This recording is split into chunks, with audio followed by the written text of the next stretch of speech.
دہشت گردی کی نئی لہر سیاسی اور عسکری قیادت سر جوڑ کر بیٹھ گئی۔ وزیر اعظم شہباز شریف کی زیر صدارت سیکیورٹی سے متعلق اہم اجلاس، آرمی چیف اور خفیہ اداروں کے سربراہ شریک۔ چینی باشندوں کی سیکیورٹی فول پروف بنانے سے متعلق اہم فیصلے۔ وزیر اعظم نے کہا دہشت گردی کے واقعے کے ذمہ داروں اور سہولت کاروں کو سزا دیں گے۔ سی پیک کے دشمنوں نے ایک مرتبہ پھر بزدلانہ حرکت کی۔ دشمن اپنے ناپاک عزائم میں کبھی کامیاب نہیں ہو سکتا۔ دہشت گردی کے ناسور کے خاتمے تک اس کے خلاف جنگ جاری رکھیں گے۔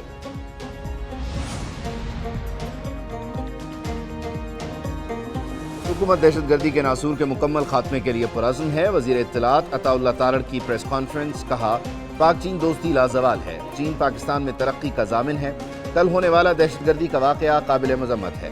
وزیر اعظم نے چینی حکام سے قیمتی جانوں کے ضیاع پر تعزیت کی۔ وفاقی وزیر اطلاعات کا اسلام آباد ہائی کورٹ کے 6 ججز کے خط پر بات کرنے سے گریز، کہا ججز کی جانب سے خط چیف جسٹس کو لکھا گیا ہے، جب تک چیف جسٹس کی طرف سے جواب نہیں آتا اس وقت تک رد عمل دینا مناسب نہیں۔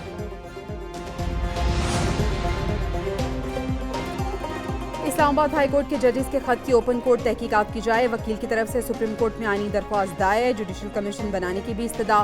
درخواست گزار نے موقف اپنایا، خط ایک طے شدہ منصوبہ لگتا ہے، ایسا لگتا ہے تحریک انصاف کے اشارے پر خط لکھا گیا۔ سپریم جوڈیشل کونسل ایسے معاملات کی تحقیقات کا ادارہ نہیں، عدالت انکوائری کرائے، جو بھی مس کانڈکٹ کا مرتکب پایا جائے اس کے خلاف سخت ایکشن لیا جائے۔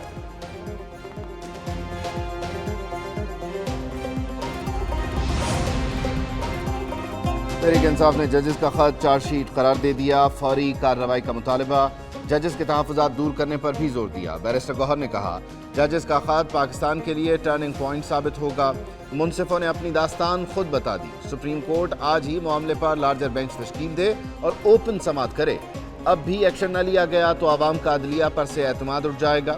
وکلاء تنظیمیں ججز کے تحفظ کے لیے باہر نکلیں۔ عمر ایوب بولے ججز پر دباؤ ڈالنے کے لیے کمروں میں خفیہ کیمراز لگائے گئے۔ اسلام آباد بار ایسوسی ایشن کا 6 ججز کے سپریم جوڈیشل کونسل کو خط پر اظہار تشویش، عدلیہ کی آزادی اور خود مختاری پر زور دیا، آئین و قانون کی عملداری، عدلیہ کی آزادی اور خود مختاری کی حمایت کی۔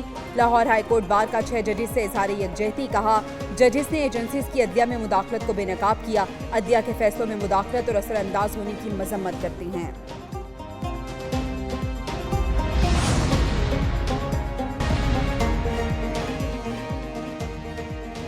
پاک ایران گیس پائپ لائن منصوبے پر دباؤ یا کچھ اور 29 برس بعد بھی مکمل نہ ہو سکا۔ منصوبہ لیٹ ہونے کے باوجود ایران پاکستان کے ساتھ، ذرائع کے مطابق پاک ایران گیس پائپ لائن منصوبے میں امریکی مخالفت آڑے آئی، خراب معاشی صورتحال بھی رکاوٹ بنی۔ ایران اپنے حصے کا کام مکمل کر چکا، پاکستان نے پہلے 80 کلومیٹر پر کام کی منظوری رواں ماہ ہی دی ہے۔ قواعد و ضوابط اور شرائط طے کرنی، جلسے سب نے کیے ہیں، پی ٹی آئی کو بھی اسلام آباد میں جلسہ کرنے کی اجازت دے دیں۔ اسلام آباد ہائی کورٹ کی انتظامیہ کو ہدایت، چیف جسٹس حامد فاروق نے پی ٹی آئی وکیل کو ہدایت کی یہ خیال رکھے کوئی ہنگامہ آرائی نہ ہو۔ پی ٹی آئی نے 30 مارچ کو جلسے کی اجازت نہ دینے کے خلاف درخواست دی تھی۔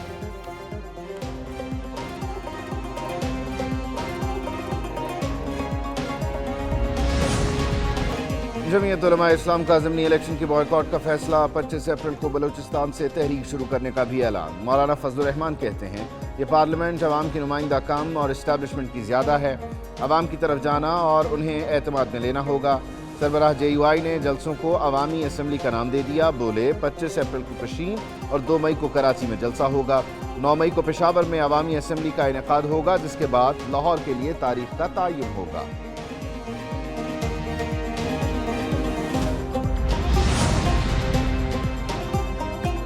خیبر پختونخوا میں مخصوص نشستوں کے ارکان سے حلف نہ لینے پر فیصلہ محفوظ، پشاور ہائی کورٹ کے 2 رکنی بینچ نے وکلاء کے دلائل مکمل ہونے پر فیصلہ محفوظ کیا۔ عدالت نے وکیل سے پوچھا کیا اسپیکر نے ذمہ داری پوری کی، کیا اسپیکر نے ارکان سے حلف لیا، کیا اسپیکر کا منتخب ارکان سے حلف لینے کا ارادہ ہے، اسمبلی کا سیشن کب کر رہے ہیں، کیا آپ سینٹ الیکشن میں امیدواروں کو ٹیکنیکل طور پر ڈسکوالیفائی کرنا چاہتے ہیں۔